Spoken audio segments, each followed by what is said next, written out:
Hi all, എല്ലാ കൂട്ടുകാർക്കും നമ്മളുടെ മറ്റൊരു പുതിയ വീഡിയോയിലേക്ക് സ്വാഗതം. ഇന്ന് നമ്മൾ നല്ല ഹെൽത്തി ആയിട്ടുള്ളൊരു ഈവനിങ് സ്നാക്കിൻ്റെ റെസിപ്പിയുമായിട്ടാണ് എത്തിയിട്ടുള്ളത്.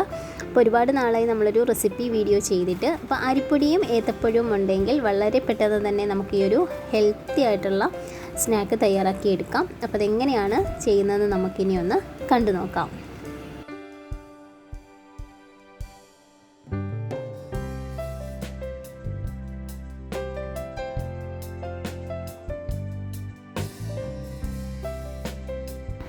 അപ്പോൾ ഞാൻ നേരത്തെ തന്നെ നമ്മളുടെ മാവ് ഇവിടെ ഒന്ന് കുഴച്ചെടുത്തിട്ടുണ്ടായിരുന്നു. ശരിക്കും ഇത് നമ്മൾ രാവിലെ ഇടിയപ്പത്തിന് എടുത്തതിൻ്റെ ബാലൻസ് വന്നിട്ടുള്ള മാവാണ് കേട്ടോ. അപ്പോൾ ഞാൻ കരുതി ഈ ഒരു മാവ് വെച്ചിട്ട് നമുക്ക് ഈ ഒരു രീതിയിലുള്ളൊരു സ്നാക്ക് തയ്യാറാക്കാമെന്ന്. അപ്പോൾ അത് നമ്മൾ നേരത്തെ കുഴച്ച് വെച്ചിട്ടുള്ളത് കൊണ്ടിട്ട് തന്നെ നമുക്ക് അതൊന്നൊരു വളരെ എളുപ്പമായിരുന്നു കേട്ടോ. അപ്പോൾ നിങ്ങൾക്കും ഇങ്ങനെ മാവൊക്കെ അധികം വന്നാൽ ഈ ഒരു രീതിയിൽ ചെയ്തെടുത്താൽ മതി. അപ്പോൾ നമുക്ക് ഇതിൽ നിന്ന് കുറച്ച് മാവ് എടുത്തിട്ട് ഇതുപോലെ ഒന്ന് ഷേപ്പാക്കി കൊടുക്കാം. അപ്പോൾ ഈ ഒരു ഷേപ്പ് തന്നെ വേണമെന്നൊന്നുമില്ല. അപ്പോൾ നിങ്ങൾക്ക് ഏതൊരു ഷേപ്പിലാണോ ചെയ്തെടുക്കാൻ താല്പര്യം ആ ഒരു ഷേപ്പിലെടുക്കാം കേട്ടോ. ഒന്നെങ്കിൽ ഇങ്ങനെയോ അല്ലെങ്കിൽ ബോളാക്കിയിട്ടോ അല്ലെങ്കിൽ ഇതിലും ചെറുതായിട്ടുള്ള രീതിയിലോ ഒക്കെ നിങ്ങൾക്ക് സിലിണ്ടർ രൂപത്തിലോ ഒക്കെ നിങ്ങൾക്ക് ചെയ്തെടുക്കാവുന്നതേ ഉള്ളൂ. അപ്പം ഞാനിങ്ങനെ ബോൾസ് എല്ലാം ഇതുപോലെ ഈ ഒരു രീതിയിൽ ഒന്ന് ചെയ്തെടുക്കുകയാണ്.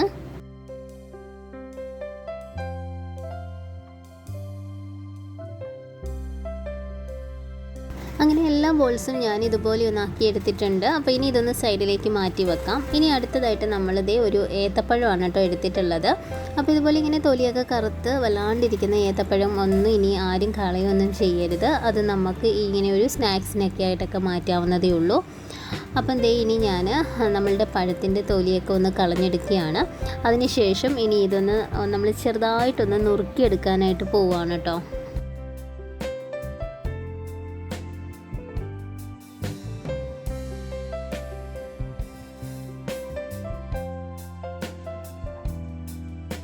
പഴങ്ങളും എല്ലാം നമ്മളിത് ഇവിടെ നുറുക്കിയൊന്ന് എടുത്തിട്ടുണ്ട്. ഇത് സൈഡിലേക്ക് മാറ്റാം. ഞാനപ്പം കുറച്ച് ശർക്കരയും കൂടി ഇതുപോലെ ഒന്ന് ചീകി എടുത്തിട്ടുണ്ടായിരുന്നു. അത് നമുക്കിതുപോലെ ഒരു പാത്രത്തിലേക്ക് ഒന്ന് ഇട്ട് കൊടുക്കാം. അതിനുശേഷം നമുക്ക് ഇതൊന്ന് മെൽറ്റാക്കി എടുക്കണം. അതിനാവശ്യമായിട്ടുള്ള വെള്ളവും കൂടി ചേർത്ത് കൊടുക്കാം. അപ്പോൾ ഒരുപാട് വെള്ളമൊന്നും ചേർക്കേണ്ടത് ആവശ്യമൊന്നുമില്ല. ശകലം മാത്രം വെള്ളം നമുക്ക് ചേർത്ത് കൊടുക്കാം. അതിനുശേഷം ഇനി ഇത് നന്നായിട്ട് തന്നെ ഒന്ന് നമുക്ക് ഉരുക്കിയെടുക്കേണ്ടതായിട്ടുണ്ട്. അപ്പം ഞാനിവിടെ യൂസ് ചെയ്യുന്നത് നമ്മുടെ മറയൂർ ശർക്കരയാണ് കേട്ടോ. അപ്പം നല്ല അടിപൊളി ശർക്കരയാണ്. അങ്ങനെ വലിയ അഴുക്കോ കാര്യങ്ങളോ ഒന്നും നമുക്ക് ഈ ഒരു ശർക്കരയിലില്ല. എങ്കിലും ഇതുപോലെ ഒന്ന് മെൽറ്റാക്കി അരിച്ചെടുത്ത് യൂസ് ചെയ്യുന്നതായിരിക്കും നല്ലത്. അപ്പോൾ നമ്മളിവിടെ ശർക്കര ഒന്ന് പാനിയായിട്ട് എടുത്തിട്ടുണ്ട്.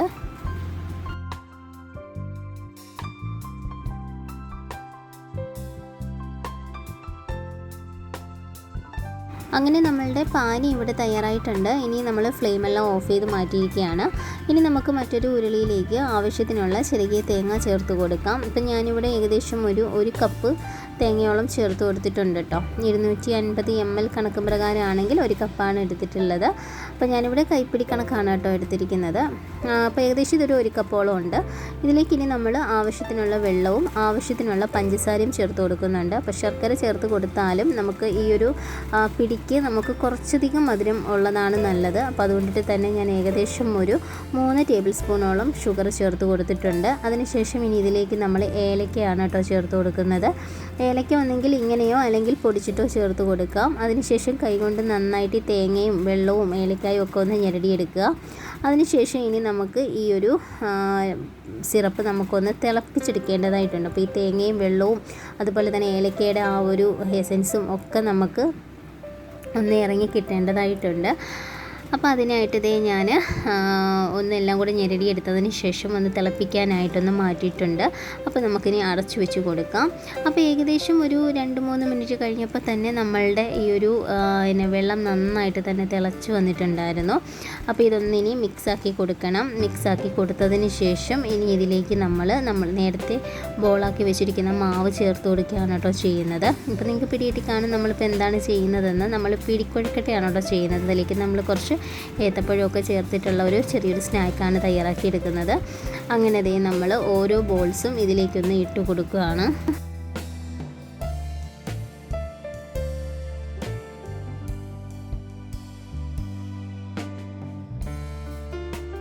ബോൾസൊക്കെ ഇട്ട് കൊടുത്ത് നമ്മളൊന്ന് അടച്ച് വെച്ചൊന്ന് കുക്ക് ചെയ്തിട്ടുണ്ടായിരുന്നു. ഒരു 5 മിനിറ്റിന് ശേഷം നമ്മൾ അടപ്പൊക്കെ ഓപ്പൺ ചെയ്ത് ഇത് ജസ്റ്റ് ഒന്ന് മിക്സാക്കി കൊടുക്കുകയാണ്. അപ്പോൾ ഇതിങ്ങനെ ഒന്ന് ഇടയ്ക്കൊന്ന് ഇളക്കിയൊക്കെ കൊടുക്കണം കേട്ടോ, അല്ലെന്നുണ്ടെങ്കിൽ ചിലപ്പോൾ അടുക്കി പിടിക്കാനായിട്ട് ചാൻസ് കൂടുതലാണ്. പിന്നെ മീഡിയം ഫ്ലെയിമിൽ വേണം നമ്മൾ ഈ ഒരു സ്നാക്ക് ചെയ്യുമ്പോഴത്തേക്കിന് തീ വെക്കാനായിട്ട്.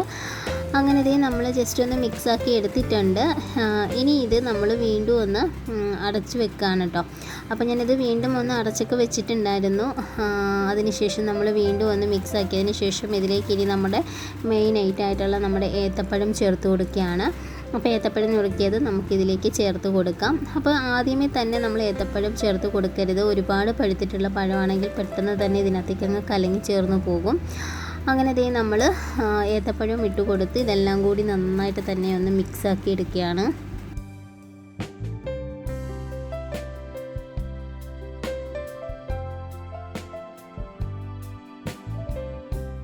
ശേഷം നമ്മളിതൊന്ന് അടച്ച് വെച്ചിട്ടുണ്ടായിരുന്നു. അടച്ച് വെച്ചതിന് ശേഷം നമ്മളിതേ അടപ്പൊക്കെ ഒന്ന് ഓപ്പൺ ചെയ്ത് മാറ്റിയാണ്. അപ്പോൾ ഇതേ ഏത്തപ്പഴവും അതുപോലെ തന്നെ നമ്മുടെ പിടിക്കൊഴുക്കട്ടയും നന്നായിട്ട് തന്നെ ഒന്ന് മിക്സായി വന്നിട്ടുണ്ട്. ഈ ഒരു സമയം നമുക്കിനി ഇതിലേക്ക് നേരത്തെ നമ്മൾ പാനിയാക്കി വെച്ചിരിക്കുന്ന നമ്മളുടെ ശർക്കര ചേർത്ത് കൊടുക്കാം. അപ്പോൾ ഞാനിത് അരിച്ചെടുത്തിട്ടുള്ളതാണ് കേട്ടോ. അപ്പോൾ അതും കൂടെ ചേർത്ത് നന്നായിട്ട് തന്നെ ഇതെല്ലാം കൂടി ഒന്ന് യോജിപ്പിച്ചെടുക്കണം. അപ്പോൾ ഇത് നന്നായിട്ട് തന്നെ എല്ലാം കൂടി ഒന്ന് യോജിപ്പിച്ചെടുത്ത് നമുക്ക് വീണ്ടും ഒരു 5 മിനിറ്റോളം അടച്ചു വെച്ച് കൊടുക്കാം. അപ്പോൾ 5 മിനിറ്റിന് ശേഷം നമ്മൾ വീണ്ടും ദേ ഒന്ന് ഓപ്പൺ ചെയ്തൊക്കെ നോക്കിയിട്ടുണ്ടായിരുന്നു. അപ്പോൾ അത്യാവശ്യം ഒന്ന് തിക്കായിട്ട് നമ്മളുടെ ഈ ഒരു പിടിക്കുഴക്കട്ട കിട്ടിയിട്ടുണ്ട്. അങ്ങനെ നമ്മളിതേ ഫ്ലെയിമൊക്കെ ഓഫ് ചെയ്തിട്ടുണ്ട്. അങ്ങനെ നമ്മളുടെ ഹെൽത്തി ആയിട്ടുള്ള പിടിപ്പഴം കുഴക്കട്ട ഇവിടെ റെഡി ആയിരിക്കുകയാണ്. അപ്പോൾ എല്ലാവരും ഇതൊന്ന് ട്രൈ ചെയ്ത് നോക്കി ഫീഡ്ബാക്കൊക്കെ അറിയിക്കുക. കുട്ടികൾക്കൊക്കെ വളരെ ഹെൽത്തി ആയിട്ട് കൊടുക്കാൻ പറ്റുന്ന ഒരു സ്നാക്കിൻ്റെ റെസിപ്പിയാണ്. അപ്പോൾ ഇത്രയും ഉണ്ടായിരുന്നുള്ളൂ ഇന്നത്തെ വീഡിയോ. ഇഷ്ടപ്പെട്ട ലൈക്ക് ചെയ്യാനും ഷെയർ ചെയ്യാനും അതുപോലെ തന്നെ ചാനൽ സബ്സ്ക്രൈബ് ചെയ്യാതെ കാണുന്ന കൂട്ടുകാരുണ്ടെങ്കിൽ ചാനലിലൂടെ സബ്സ്ക്രൈബ് ചെയ്ത് നമ്മളെ സപ്പോർട്ട് ചെയ്യാനും മറക്കില്ലല്ലോ. അപ്പോൾ നിങ്ങളുടെ അഭിപ്രായങ്ങൾ കമൻറ്റിൽ അറിയിക്കുക. നമുക്ക് മറ്റൊരു എപ്പിസോഡുമായി കാണാം. അതുവരേക്കും സൈനിങ് ഓഫ് റിൻസി.